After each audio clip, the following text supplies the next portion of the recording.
here to take it away. And Kyle Burgess, our board chair, is going to make some introductions and get things started. All right. Good morning, everyone. Thank you, Jennifer. As Jennifer said, my name is Kyle Burgess. I'm the board chair and also a senior employment lawyer with Minkin Employment Lawyers. Thank you for coming to this month's breakfast networking event. I would like to also acknowledge the following board member that is in attendance for this morning's breakfast networking meeting, Shauna Fardy from Sunlight Financial. Morning, Shauna. Thank you to Jennifer Paterson, Postmedia Solutions, for agreeing to share your marketing plans beyond COVID-19. We'll be hearing from Jennifer very shortly. We have great news. We can announce we have 13 new members that have joined the Newmarket Chamber of Commerce since our last breakfast meeting. Please see the complete list of all the new members in the contact sheet that we will email to you after this morning's event. I would also like to recognize some of the new members that are in attendance today. First one is Danielle Corin from Improvence Inc. And also there's Alex Lachine from Team Logic IT. And then also Lisa Jackson from Soul Reflections. Let's give them all a loud virtual applause and welcome them as new members to the chamber. We also have a few important upcoming events to mention, so please visit our chamber calendar on newmarketchamber.ca for more details. Just a quick reminder that we are launching a virtual experience designed to bring organizations and customers and consumers together. Shopping from home is at an all-time high, as I'm sure we all know. What better time to launch newmarkethomeshow.ca? That's again, newmarkethomeshow.ca, a dynamic virtual showcase that brings the home show to you. With packages suited to a variety of budgets, there's plenty of opportunity to participate. For more information, please reach out to either Roseanne or Tyler at newmarketchamber.ca. I would now like to pass over the virtual microphone to Adam from the chamber, who's going to jump in and provide us a bit of an update. Adam. No problem. Thank you very much for that, Kyle. So yeah, I'll just run through some of the government updates that we've had over the last couple of weeks. Shouldn't take more than 5 minutes. So just on the angle, we had some good news there in that both the Canada Emergency Wage Subsidy and the Canada Emergency Rent Subsidy have had their current rates extended until June 5th. So in theory, that should take those rate extensions until the end of the program, which is currently scheduled for that date in June. So just to go over that again very quickly, the Canada Emergency Wage Subsidy rate will stay at the 75% where it is at the moment. And the rent subsidy will stay at 65%, and then an additional 25% if you're in a lockdown. So that's good news there. Obviously, I think there was just concerns that with the reopening going a bit slower than everyone likes, that support was going to trickle away. So that's what we had from the federal side. On the provincial side, the government have announced that the Ontario Small Business Support Grant closes on March 31st. So that's just over 2 weeks from now.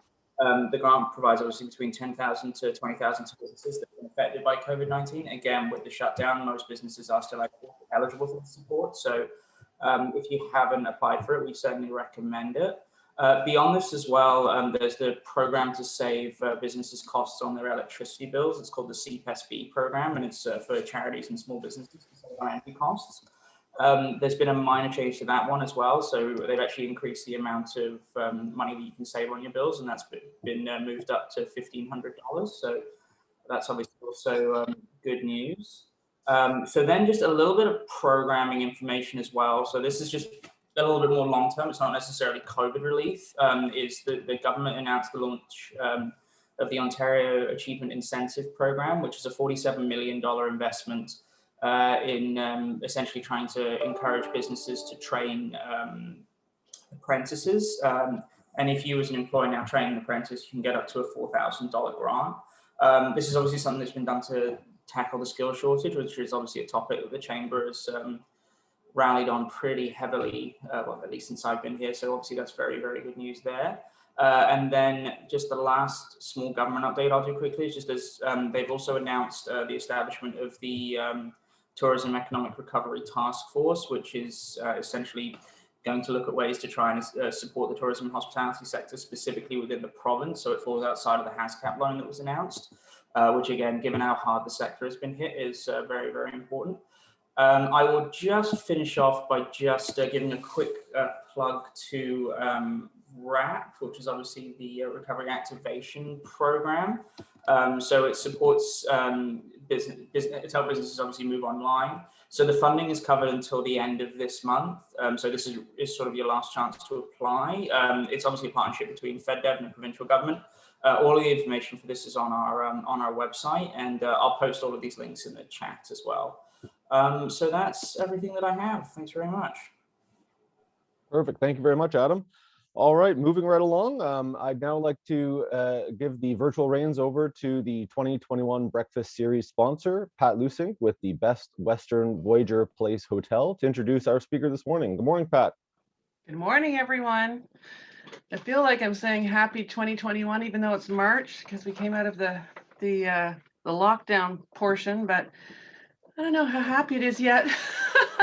Anyway, yes, I'm the general manager at the Best Western Hotel, right across from the mall at Yonge and Davis, and it's been a trying year, and we seem to maybe, can I actually say this out loud, a little glimmer of rise in occupancy, but it's a very, very slow crawl, let me tell you that.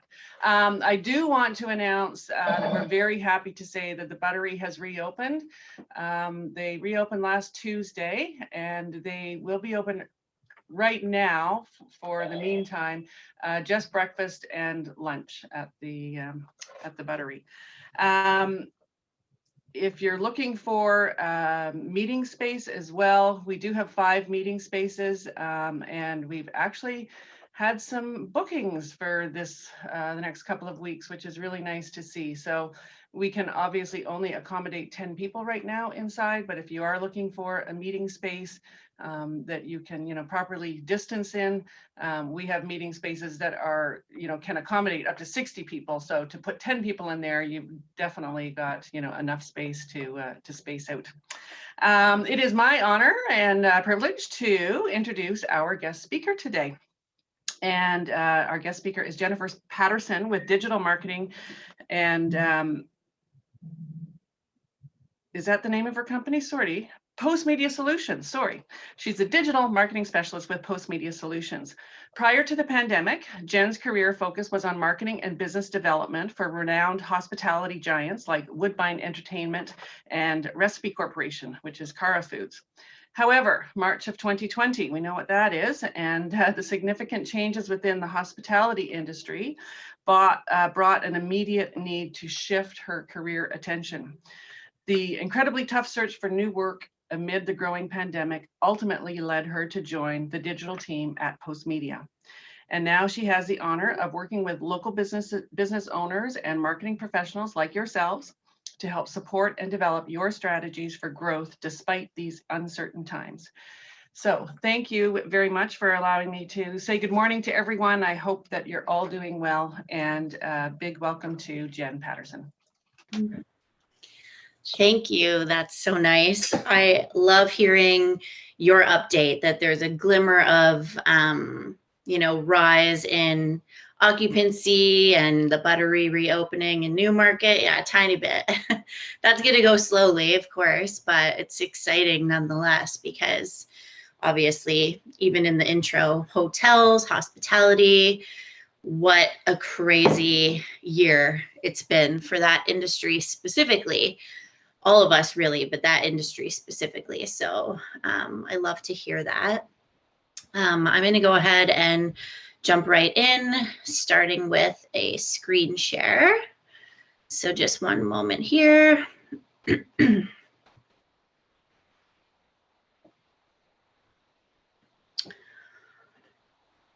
Okay. Maybe I'll just look to Tyler or Jennifer Buchanan just to confirm my screen is good to go. You're good to go. Perfect. Okay, so hello once again. My name is Jennifer. I am a digital marketing specialist with Postmedia Solutions. I'm super excited to be involved in this morning's event and to share some ideas with everyone here. So today I'll be talking about some ways to market to ensure success during and post-pandemic. So as we move into the new normal, marketing can seem like a very daunting task, but with the right steps, it can definitely help you survive and remain top of mind while setting you up for success in the future as we reopen and things continue to shift. So this is definitely a shorter session, so we'll be sharing some high-level advice on what your business can be doing to help you navigate the shifting climate.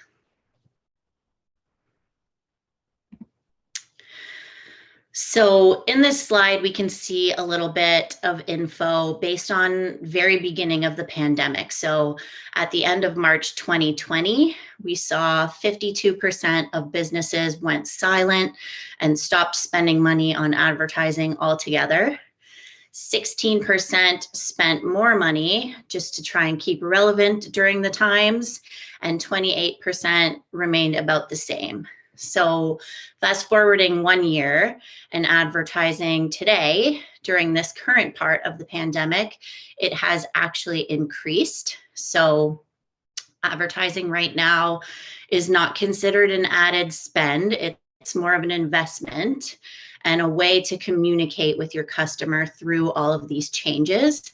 So marketing during a pandemic, it might feel counterproductive because, of course, you do have to spend money in order to market and get your messaging out there sort of to the masses, but it really isn't counterproductive. It keeps your brand top of mind among customers and potential customers, letting them know what remains important to you. So how is your business shifting? How are you keeping their safety top of mind?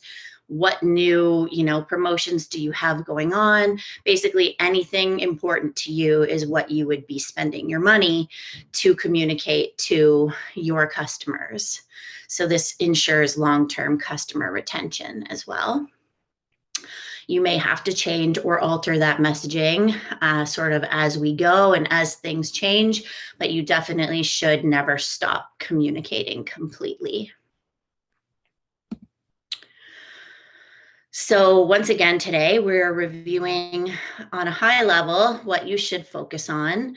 So please keep in mind, I'll just mention this now. If you're looking for more information and you definitely want to take a deeper dive into some of this advice, I have an ebook that I can definitely share with anyone who wants to learn more. And my email will be posted sort of at the end of the presentation here. If you wanted to go ahead and reach out, we can share that with you from there. So a few of the things that we're going to touch on, it's the ability to reach non-customers via mass media. So that's the news, really.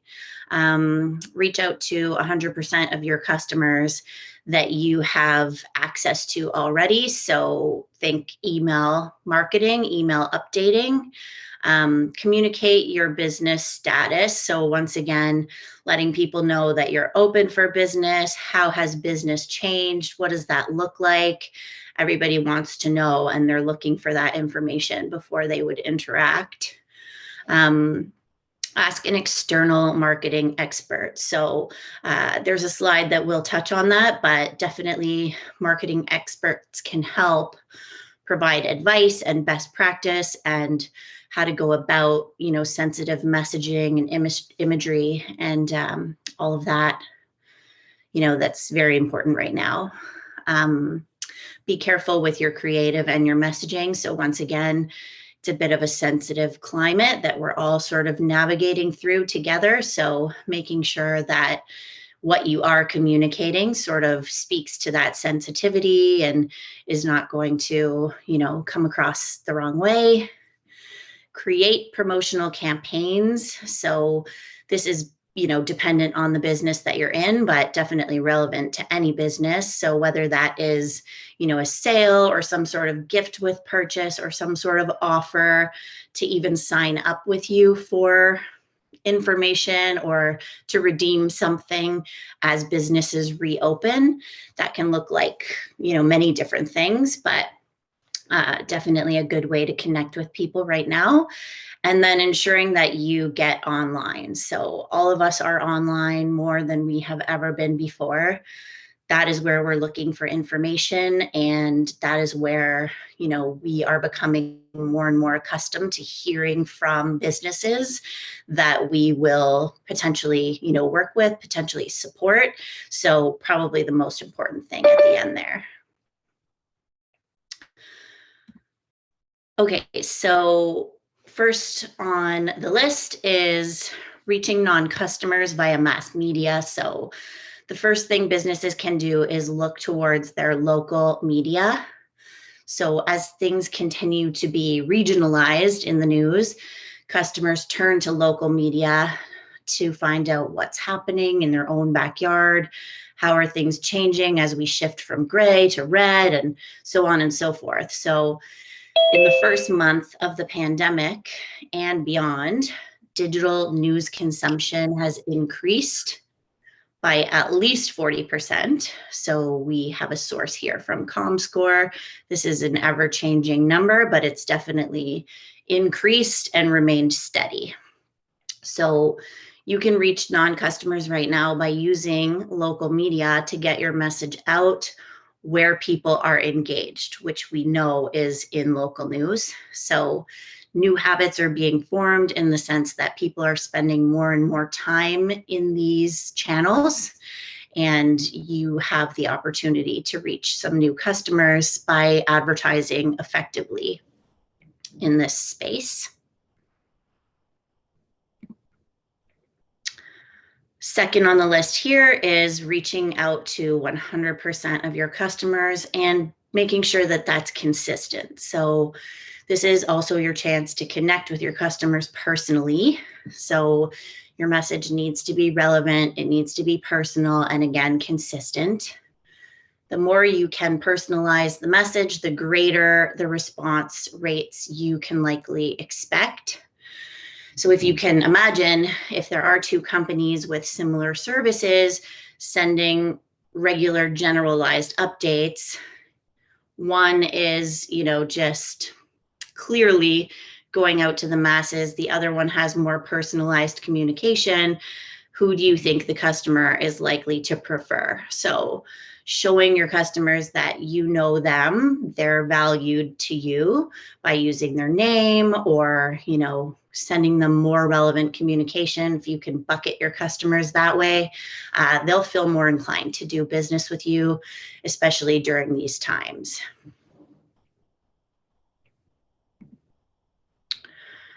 So reaching out to external marketing experts. Once again, experts can help provide important advice, promotion of your initiatives and ideas to optimize your marketing investment, whatever that might look like right now, whether, you know, you're among businesses that have kept their marketing investment the same or it's reduced, whatever that looks like for you. Experts can provide best practices on, again, using those dollars most effectively and how to deliver the messaging confidently and appropriately for the current situation. So bad messaging can be particularly detrimental in a time like this, and we would like to stress proper messaging is definitely an investment, not an added cost, to keep customers and potential customers feeling, you know, trust in you and what you're offering, what you're communicating. So here we see a little bit about what's most effective taking advertising to sales. So a recent Nielsen study shows that creativity is the #1 factor in converting online. So in a time like this, when it comes to creative, you definitely want to identify your customer profile as best as possible. So doing this allows for, you know, customers to receive creative and advertising that feels more relevant to them immediately, almost making it feel more personal. Using appropriate imagery is super important. Again, just to be sensitive to, the times that we're living in. Humor is definitely not out of the question. We've all seen advertisements, kind of capitalizing on that Zoom call where, you're professionally dressed up top and maybe you're wearing your bathing suit trunks on the bottom. So people are reacting and enjoying, funny pokes at the times that we're living in, but you want to make sure that you're doing that in the right way, and your creative strategy is the most important thing to get that across, and as we see here, to actually convert to sales. And then we have creating promotional campaigns. So think of unique ways to promote your business as we reopen. So encouraging new customers and existing customers to, visit you, call you, engage with you, whatever that looks like for your business. You can consider limited time offers, for example. So with an offer like this, you can collect information in exchange for something such as a coupon code or some sort of gift. And this allows you to prospect and sort of fill your pipeline for the future, adding these people to your ongoing kind of 100% potential customer communication. And then, dependent on the type of business you're in, customers want a deal. While we're saying, we're online more and more and more, we're expecting to hear from businesses online more and more and more. We also are hearing from businesses more and more. So we want a deal. We might even purchase something that we'll use at a later date if the price or the offer is right. So, I might not be in the market today for a new vehicle, just as an example. However, in 4 months, my lease is up. And if you communicate the right thing to me right now, I'm probably going to be more likely to engage with you and, do business with you when the time is right. So the messaging, the special offers, the gifts with purchase, whatever that kind of looks like is huge right now, just to have a competitive edge.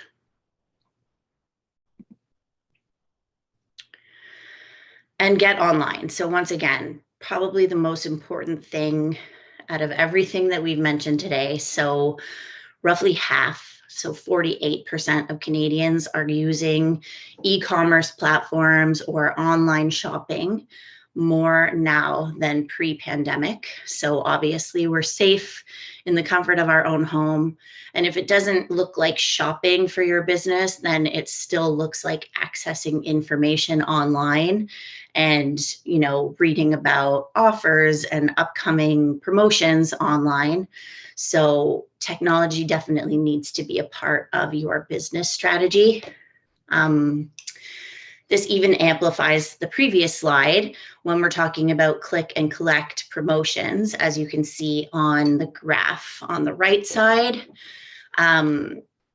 These types of things are capturing new audiences. So there's a large sort of piece of the pie there going towards people who haven't done this in the past 6 months or haven't done it ever even before. So it's a huge opportunity these days. Again, people are online, they want to hear from businesses, they have new needs and new habits. Unfortunately, even as businesses slowly reopen, retail storefronts slowly reopen, restaurants, people have new habits. And I don't think that these new habits are going to fully go away anytime soon. We feel, a little more safe now online from our homes, away from any risk, and information needs to be online. Shopping capability needs to be online. The more we can communicate with our customer online, the more likely they are to trust. And, hopefully as we move into the coming months, they start to feel more comfortable visiting in person again as well. Social commerce is another thing. Social media platforms like Facebook, Instagram, they're offering shopping capabilities as well. So if that is, you know, a route that your business goes, or even considering social media, when we say you need to get your business online, social media is a huge part of that for advertising and communicating your message. People are definitely spending tons and tons of time on social media and getting more and more accustomed to receiving advertisements and brand messages and actually shopping and making purchases on social media. Okay, so that kind of brings us to the end of the brief overview, and we can definitely open the floor up to some questions. I think we have some time. Not sure the best way to facilitate that. I think you can raise a virtual hand. Maybe we should go that route, but I will also flip to the next slide here. So my email address is included, and I'll just keep this up. If you want to receive the full ebook and dive into some deeper info, or have, you know, a conversation on the side, please definitely reach out, and I would be super glad to have a more one-on-one chat.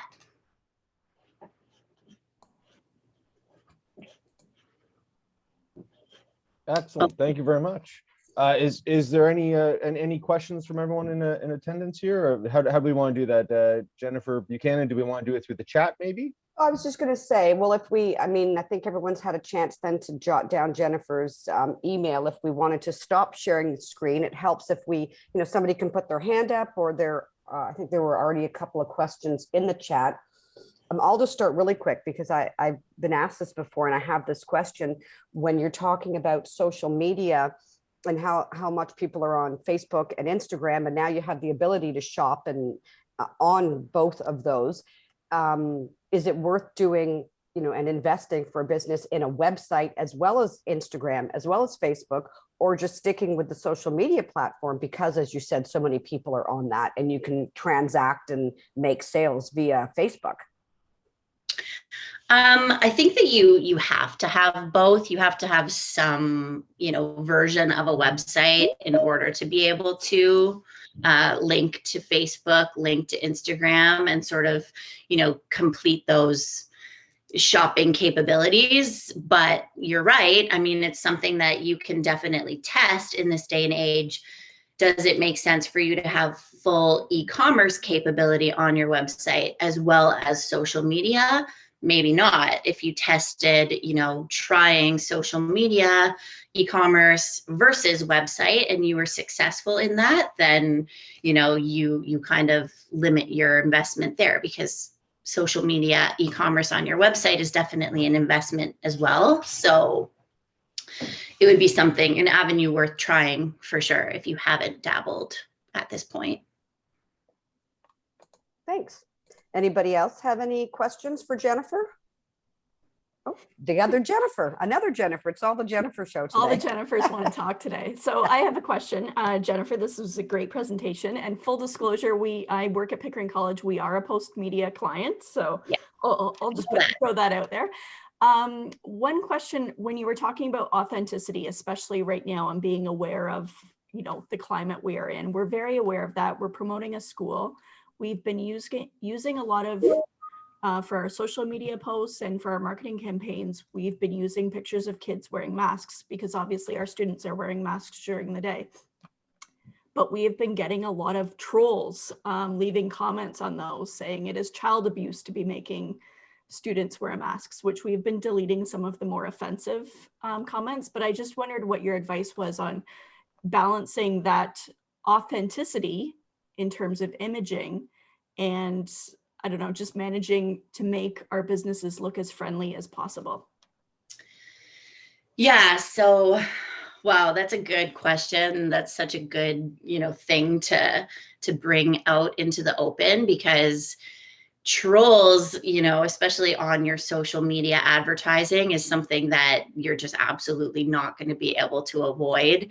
We have clientele communicating sensitive messaging like the United Way, for example, and they too experience this type of backlash. And it's awful, it really is, but it's just sort of part of the whole experience. And hopefully the good outweighs the bad for sure. But I think that keeping your, a photo of the children wearing masks with, a caption that really captures why is that. It's for the safety of the kids. It's for, like the ability to be open and continue educating our students in person, which is more, important, obviously, than children learning behind a computer.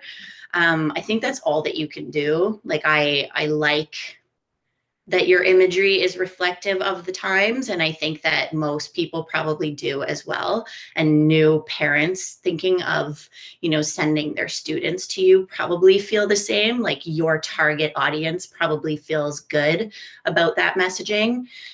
It's just, the people who don't are the people who don't, and they're gonna be vocal. And I think, all you can do is really manage that as best as possible. Make sure that your message, communicates well with your image, and just continue to kind of push forward with what that means for you. Okay, thanks very much. Hopefully that helps. I think that you're on the right track, though. Anyone else have any questions for Jennifer?